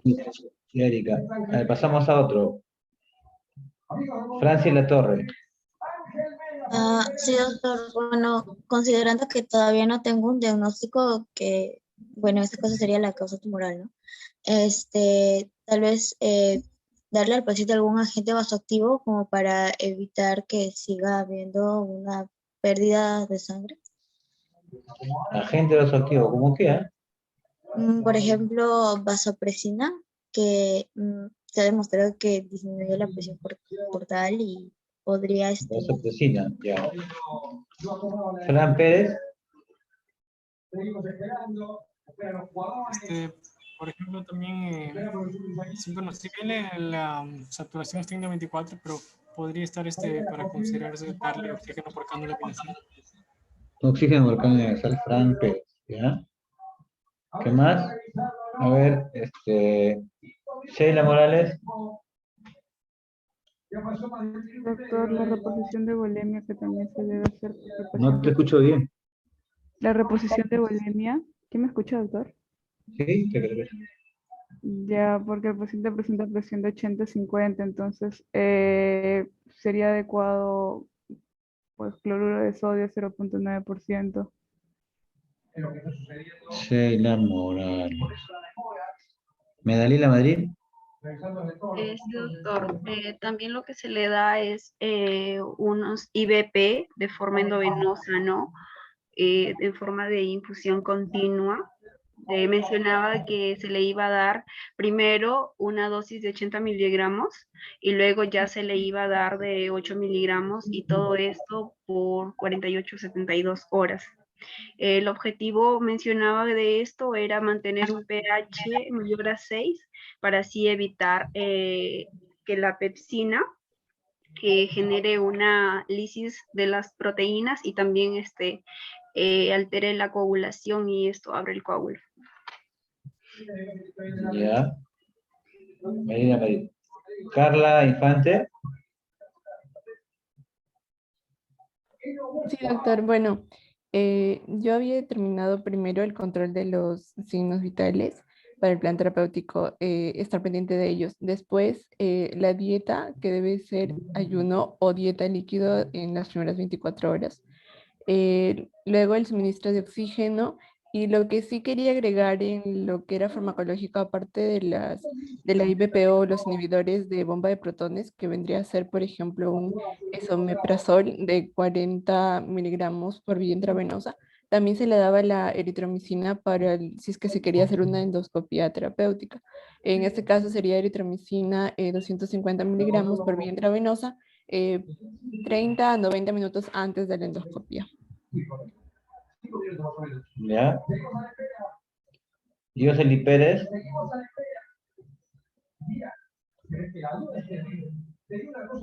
Doctor, sí, bien, lo que también sería en este caso adecuado sería, bueno, había leído y decía abrir 2 vías periféricas VESAs, una para reposición de volumen y otra para transfusión. Y bueno, en lo que es la parte de volumen sería suero fisiológico a chorro de 1000 a 2000 mililitros por hora, hasta conseguir que la presión arterial suba a más de 50/100 y la frecuencia cardíaca disminuya por debajo de 100. Yoseli Pérez, ¿no? Sí, doctor. Ya. Carlos López. Sí, doctor. Yo quería mencionar respecto al tratamiento hemostático, bueno, manifestar la importancia de este tratamiento con IVP, bueno, dosis altas de 80 miligramos cada 24 horas, que, bueno, había leído de que reduce la frecuencia de estigmas de alto riesgo, así como la hemorragia masiva y, bueno, también ayuda a la terapia endoscópica. Ayuda a la terapia endoscópica, ¿cierto? Carlos López. Henry Montesa. Sí, doctor. Bueno, en cuanto a la terapia farmacológica, había encontrado que es importante utilizar, por ejemplo, agentes de vasoconstricción o incluso que ayuden a la hemostasia, y dentro de ellos recomendaban mucho colocar una inyección local de epinefrina que ayudaba mucho. Ya, acción local de epinefrina. Henry Montes. Henry Montes. Entonces, ¿Jocelyn Pérez otra vez? ¿Jocelyn? ¿Jocelyn? No, doctor, mi manito se había levantado, disculpe. Disculpe, gracias. Muy bien. Bien, entonces, recapitulando lo que han puesto ustedes, creo que los pilares del tratamiento, bueno, en este caso es el manejo de la bulimia, ¿no? Entonces todo va a depender de la severidad del sangrado, en este caso hay un sangrado marcado, severo, con una hipotensión marcada, con una hemoglobina de 3.5, ya tenemos hasta resultados, ¿no? Y hay hipotensión, entonces nos habla de una hemorragia severa. Entonces lo que se trata ahí es de, pues, cristaloides, si se puede poner coloides, se pueden coloide y cristaloide a la vez, hasta pues poderle transfundir, ¿no? Hasta pasarle por lo menos inicialmente un par de paquetes globulares, ¿no? Con 3, imagínense, tendremos que llevar a ese paciente de 44 por lo menos a más de 8. Entonces estamos hablando de que por unidad de sangre se eleva 1.5 la hemoglobina. Estamos hablando de por lo menos pasarle unos 3 paquetes globulares de entrada, ¿no? Entonces, y los paquetes globulares no se pasan rápido, siempre demoran pues horas, 2, 3 horas, 4 horas, la transfusión, ¿no? Entonces, pero sí hay que acelerar la transfusión de este paciente. Lo otro que generalmente, estos pacientes no generalmente, sino van en ayunas, hacen NPO, generalmente es de 48 a 72 horas de NPO, que también ayuda a la curación de la lesión. Y lo otro es el IVP, ¿no? Que es un tema importante. El inhibidor de bomba de protones puede usarse de varias maneras, puede usarse en bolo, o sea, cada medicamento, pues 40 miligramos cada 8 horas, cada 6 horas, ¿no? O en tal caso en infusión continua, ¿no? Con una dosis de carga de 80 miligramos hora, y luego la dosis continua de infusión de 8 miligramos hora por 48, 72 horas de infusión continua. Como les decía su compañera, no sé quién fue, pero se ha informado, es que la idea es que haya un pH mayor a 6 en forma continua y constante. Por eso es que se prefiere infusión en vez de bolo, porque eso se hace en forma continua e implica de que el pH se mantiene sobre 6 en forma persistente y en forma constante, ¿no? Y de esa manera evitamos de que el pepsinógeno no se convierta en pepsina, y esta pues termine con el trombo plaquetario primero. Hay proteínas, ¿no? Entonces ese coágulo que se forma inicialmente, el trombo plaquetario primario, sea destruido pues por el ácido o la pepsina, ¿no? En tal caso que no, y de esa manera pues vuelva a resangrar el paciente. Y esos son los pilares del tratamiento. Y después el otro pilar importante que les dije la vez pasada era la endoscopía, ¿no? La endoscopía digestiva. Y la endoscopía tiene varias aristas, ¿no? Uno es inicialmente lo útil de la endoscopía es que te permite hacer un diagnóstico temprano y rápido. Haces la endoscopía y ya sabes qué tiene, tiene un diagnóstico temprano. Entonces, y dependiendo de lo que se le encuentre, incluso al paciente se le da de alta, ¿no? Si no tiene nada, pues así como para que se asuste, le damos de alta. Eso permite también movilizar en el hospital a los pacientes, sacarlos rápido de alta, mediante una endoscopía temprana, que no nos demoremos mucho, ¿no? Y lo otro es, hace diagnóstico, y tercero, hace tratamiento endoscópico. Como ya vieron la vez pasada, yo les mostré unos videos de cómo había, pues, cómo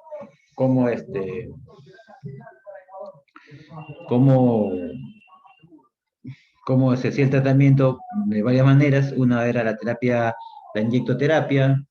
En este caso se puede poner adrenalina, hay una sustancia esclerosante que se llama polidocanol o etanolamina, que son sustancias esclerosantes que se pueden colocar, o en tal caso terapia térmica con argonplasma, si son vasos pequeños, o si con probeta caliente, son vasos más gruesos y sangrantes, y o terapia mecánica, que puede ser pues con clips, como vieron ese día, que también se pone en la úlcera, en el vaso de la úlcera sangrante, también se le puede poner clips, tal cual lo vieron que se le puso clips la vez pasada.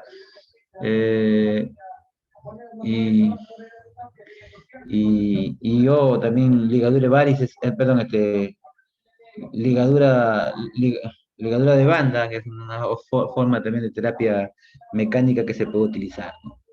Creo que esas son las opciones terapéuticas que hay. ¿Alguna consulta?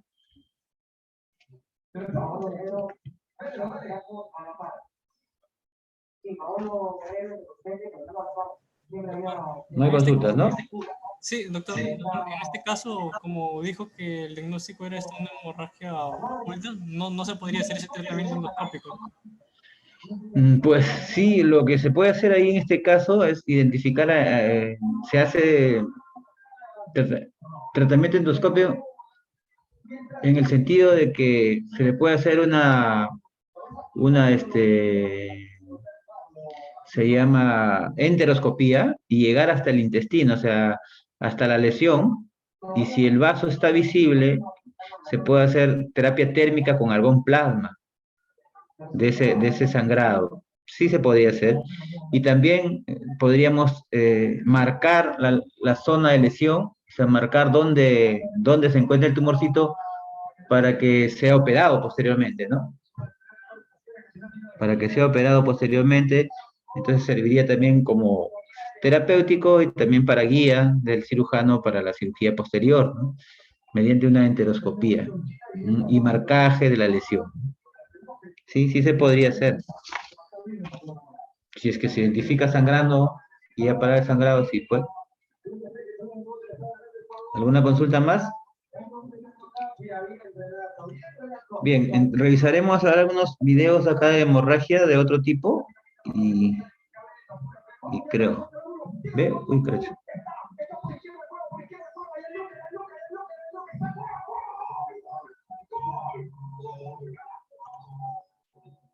Vamos a ver. Acá no sé. Vamos a ver el sangrado de varices. Hemorragia varicial.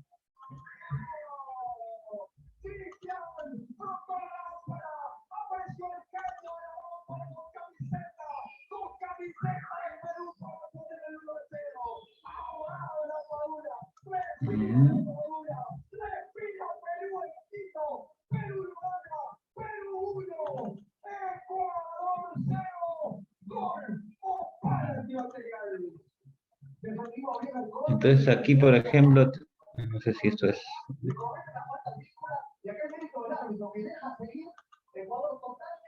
Miren, esa es una varices esofágica. ¿Me están escuchando, no? Varices gástrica. Sí, doctor. Es una varice gástrica. Todo ese punto que se ve ahí es una varice. Ese punto de sangrado, ese punto rojo es un pezón o es una área donde una erosión sobre la varice en donde ha sangrado. Esa es una aguja de inyectoterapia. En este caso le va a hacer una terapia que se llama escleroterapia con cianoacrilato. Es una técnica para lo que es varices, tanto gástricas, sobre todo gástricas, que son las más sangrantes y más riesgosas, y también se hace para varices esofágicas, pero para varices esofágicas no es tan útil porque más útil es la ligadura de varices, la ligadura de varices esofágicas. En cambio en la gástrica no se puede ligar con no se pueden ligar con las bandas, entonces se usa esta técnica, ¿no? En donde esta es una aguja de inyectoterapia, por ahí se le va a administrar dentro de la varice, va a ser una inyección intravaricial y dentro de la varice le va a colocar una sustancia esclerosante que se llama cianoacrilato. Es una sustancia esclerosante parecidísima al UJU, por no decir que sea UJU, que debe ser similar, en donde apenas le vas colocando se va poniendo duro, se va endurando, ¿no? Y veamos acá, entonces le inyecta dentro de la varice y ahí le va inyectando la sustancia dentro de la varice, lógicamente. El objetivo es que esta goma, este pegamento, pues llene toda la varice, llene todo y ya lo obstruya de tal manera que esa área donde estaba sangrando para el sangrado. Esa es la sustancia media blanquecina lechosa y miren cómo ahí ya se cicatrizó. Y la idea es tocar la varice, tocar que ya se ponga dura, porque de esa manera nos garantiza de que ya no va a sangrar. Si hubiera algún área que esté blanda así, se vuelve a inyectar, ¿no? Se vuelve a inyectar para asegurarnos de que esté dura, porque si no está dura va a bailar, o sea, dentro como un trombo va a bailar ahí adentro y no va a cicatrizar toda esa parte, ¿no? Porque la idea es que es un cuerpo extraño que se está colocando a una vena y ese cuerpo extraño va a endurar a la varice de tal manera de que ya va a parar el sangrado y va a cicatrizar. Posteriormente se va a formar una úlcera, mira cómo sangra la varice ahí. Pero el sangrado es unos segundos y luego para. Lo que trata de hacer esta goma no se va a quedar en la varice, no lo va, el cuerpo, como todo el cuerpo es sabio, lo va a botar, lo va a expulsar y conforme pasen los días va a hacerle una úlcera de esa zona, botando esa goma y posteriormente, días posteriores, lo termina expulsando, pero queda una cicatriz ahí, ya no queda una varice, sino queda una cicatriz. Transforma una varice en una cicatriz que ya no tiene la vena, pues, visible, ¿no? Veamos otro ejemplo parecido. ¿Sí se entendió o no se entendió lo que les dije? Creo que sí, ¿no? Sí se entendió, Sí, ¿no? doctor.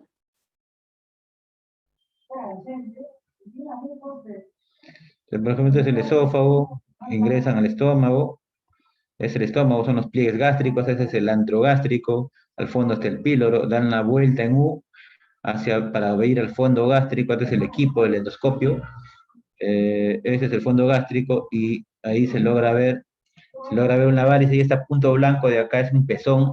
Un pezón es como que un trombo, eso blanco que se ve sobre la varice. Sí ven cuál es la varice, ¿no? Todo el bulto ahí y ese es un coagulito que está aguantando el sangrado. Entonces el doctor empieza a tocarlo, dice, ah, mira qué bonita la varice, lo trata de identificar y luego para después inyectar. Dice, creo, o está dudando si es una varice o no. Dice, será una varice y lo está tocando y ¡bum! Y por tocarlo nomás empezó a sangrar, pues, ¿no? Y miren cómo es el sangrado, ¿no? Es un sangrado a chorro, es bastante marcado. Entonces ahí lo que hacen es, todo ese set es para lo que es el cianoacrilato y de emergencia, porque es de emergencia. En un ratito el estómago se llena de sangre y ya no puedes hacer nada. De emergencia le coloca el cianoacrilato, ¿no? Le coloca el cianoacrilato para parar el sangrado.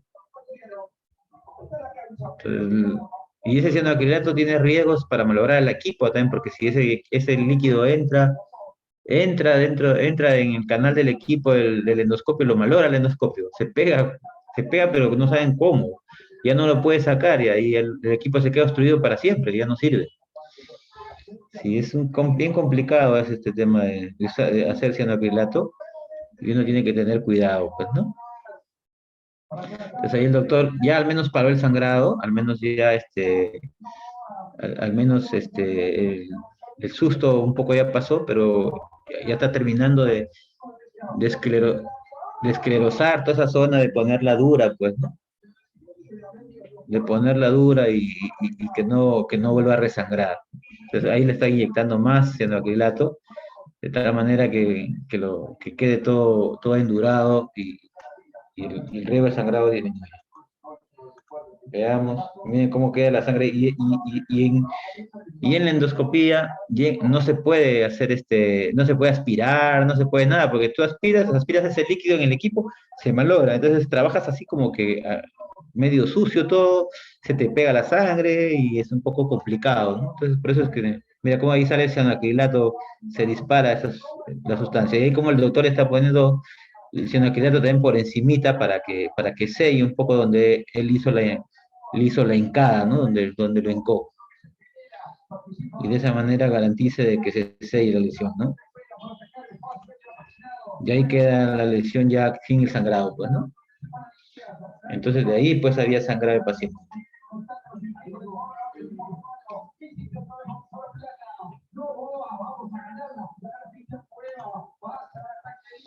¿Qué más hay acá? Acá hay otro, no sé si es lo mismo.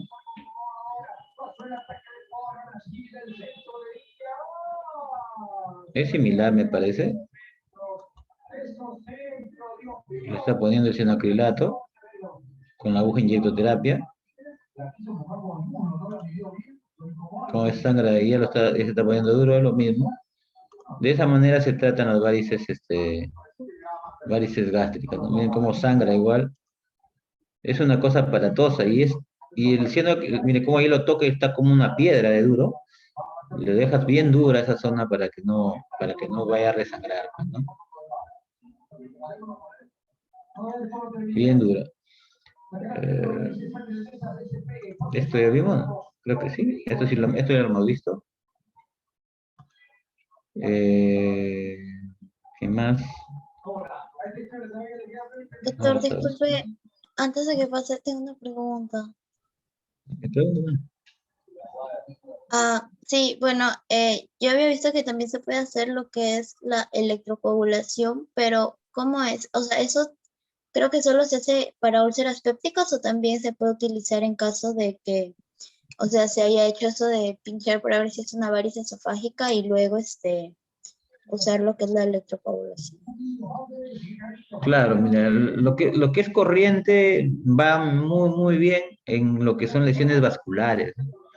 O sea, estamos hablando de lesiones de los displasias, de repente un vaso sanguíneo, un vasito en una úlcera, ahí va bien, pero en las varices no, porque son estructuras más grandes y entonces con lo que le vas a hacer la electrocoagulación es muy pequeñito, no va a dar para una varice que mide pues centímetro y medio de grosor, ¿no? Y el sangrado es abundante. Entonces, para las varices ya está establecido qué es lo que sirve y qué es lo que no sirve.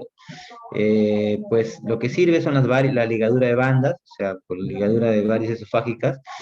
Sirve la escleroterapia con polidocanol o en su defecto polidocanol y etanolamina para las varices esofágicas y el cianoacrilato para la varice gástrica. De ahí, si el sangrado es esofágico, por varices esofágicas también se usa prótesis metálicas autoexpandibles. No sé si han visto, o alguna no creo que han visto, pero es como que, ¿cómo les podría explicar? Se abre radialmente la prótesis y se distiende y con la fuerza radial hace presión hacia las paredes del esófago de tal manera que queda puesta ahí.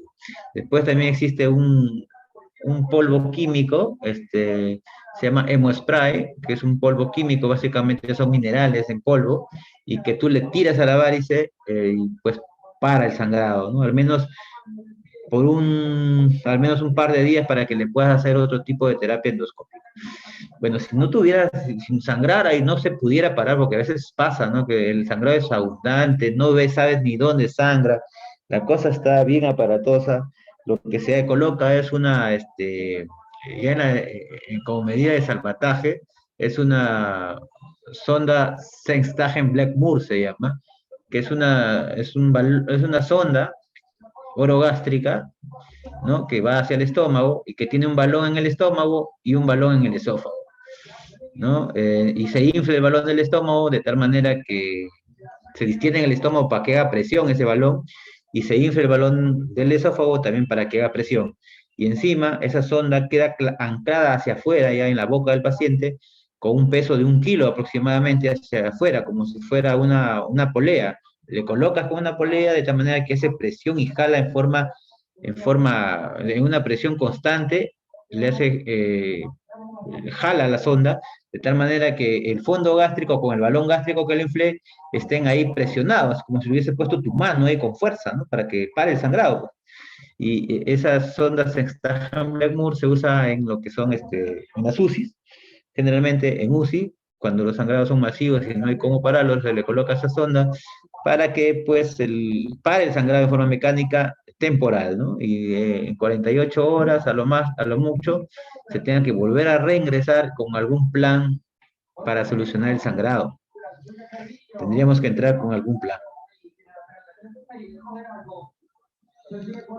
Bueno, acá por aquí viene el esófago de Barrett, no sé si han visto alguna vez. Bueno, ahí estamos viendo este es el esófago de Barrett. Toda esta área eritematosa, asalmonada, aquí no se ve tan bien, es cierto, pero acá en este chiquito se le ve ahí cerebroide. No, miren, esta pequeña área chiquita es un área de esófago de Barrett. Ven cómo la mucosa esofágica es distinta, ¿no? Que es un plano estratificado. Acá es un epitelio básicamente columnar, intestinal, ¿no? Porque es una metaplasia intestinal.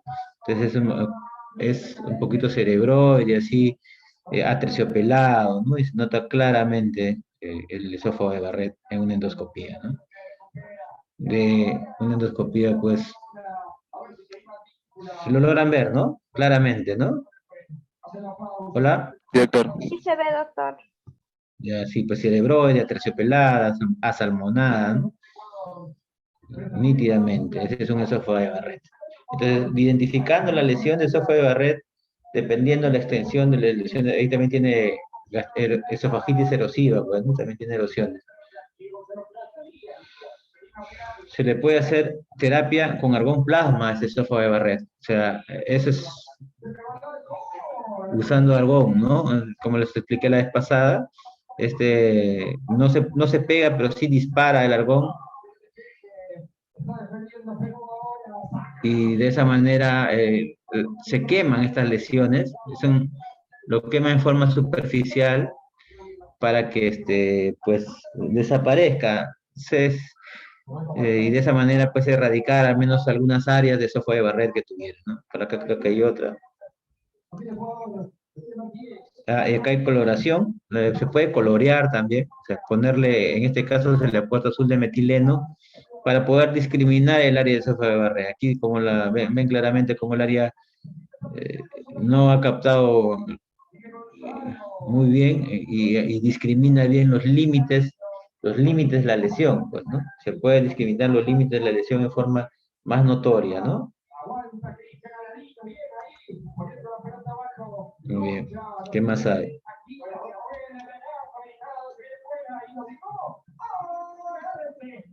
¿Qué más hay?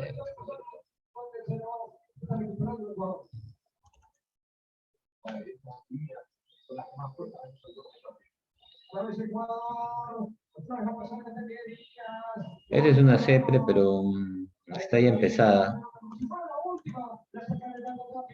Está empezada.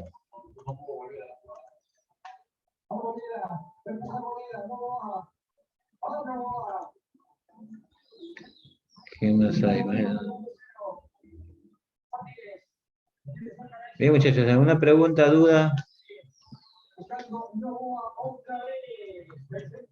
Hola. No, doctor. Creo que no, doctor. Mañana tengo clase con ustedes, ¿no? Plan de 4, ¿no? O a las 7. Doctor. A las 7 tenemos teoría. Ya, me toca hepatitis, ¿no? Y a las 7 voy a estar en punto, por si acaso. Y el viernes tengo a las 2, por si acaso. Viernes 2 de la tarde, 2 a 5. El seminario me toca con ustedes, ¿no? Les voy... Sí, doctor, justo eso queríamos consultarle. Yo soy del Acerca de la distribución del seminario. Si es que todos íbamos a exponer o si es que, por ejemplo, la mitad exponía y la mitad respondía. Y si es que, por tiene que ejemplo, ser mitad, porque son como 15, 13, pues no, 13 expositores es demasiado. Entonces, tiene que ser mitad exponen, mitad exponen, mitad responden preguntas. Lógicamente que exponer no te exonera de que si preguntan de tu tema y no respondes, pues, si no responden tus compañeros y no responde el expositor, algo le va a restar al expositor, efectivamente, pues, ¿no? O sea, de los Eh, expositores también tienen como que derecho, entre comillas, o deber de responder si es que los demás no Creo que responden, ¿verdad? deber, porque si no, imagínate, todos leen su partecita. Yo también he sido alumno de ese, con ese tema, ¿no? Leen su partecita y nada más, y lo demás lo de ya es la obligación de otros, aunque les va a caer a los otros, lógicamente, más fuerte, ¿no? La nota se va a notar más el que si estoy para responder. También están ustedes para aprender, lógicamente, que si preguntan cosas extremas, hay gente que se dedica a leer nomás para preguntar, ¿no? Entonces, si preguntan cosas raras, acá hay criterio para decir esa pregunta no pues, puede ser respondida por el alumno, ¿no? Por eso no se le va a disminuir la nota o se le va a poner mala nota, ¿no? Tiene que haber criterio también en cuanto a lo que es la calificación y eso va de mi parte. Pero sí, pues están obligados al menos a ayudar a su compañero también, pues si yo expongo de mi tema y si ni mi tema sé, es porque lo estoy leyendo nomás, pues se sobreentiende, ¿no? Claro, de esa manera estarían como que más igualados en la calificación. Ya, Sí, doctor, gracias. yo creo que sí, para que sea más justo. Y la otra era, algo más le tenía que decir. Doctor, otra cosita que le queríamos preguntar, disculpe que le interrumpa, era acerca de los puntos también para la exposición que nos toca diarreas en el adulto. Diarrea. Y el otro grupo le toca parasitosis, ¿no? Todos salen el mismo día, ¿no? Todos. Sí, parasitosis el grupo B. Ya, miren, la verdad yo les dejo pues así abiertos para que ustedes puedan escoger, me lo pueden enviar si desean, tienen mi teléfono ahí para ver cómo están haciéndolo, quizás pueda sugerirles algún cambio, ¿no? Pero lo normal es que siempre hacen las mismas exposiciones y guías, ¿no? Hablan de los tipos de diarreas, etcétera, ¿no?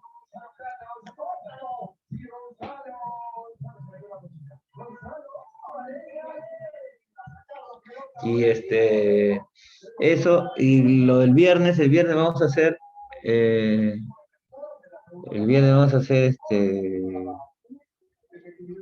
procedimientos en gastroenterología. Eso vamos a empezar a ver, lo vamos a hacer, para que lean cuándo se indica una endoscopía, todos los procedimientos de gastro más frecuentes, lógicamente. Implica de que participan, se les califica, pues que participa menos, se les califica menos, ¿no? ¿Cómo es? Y si yo participo poco, pero participo bien, también pues se nota la diferencia con el que participa más, ¿no? Muy bien, chicos, yo tengo a las 6 se me cruza con mi trabajo, así que lo siento mucho, sé que les debo un montón, ya, pero el miércoles sí es a las 7 en punto y el viernes sí es a las 2 en punto. Voy a tratar de editar algunos videos de CEPRE y de colocación de sondas de gastrostomía, de sondas PET, y por ahí polipectomía me parece que también tengo, para pues ver aparte de hacer el tema de la discusión de procedimientos en gastro, ¿ya? Gracias, doctor, Muy bien. gracias. Hasta Doctor, está bien, luego. gracias. Gracias, doctor. Nos vemos, hasta Doctor, luego. muchas gracias. Hasta Hasta luego. luego, doctor. Hasta luego, disculpe nomás.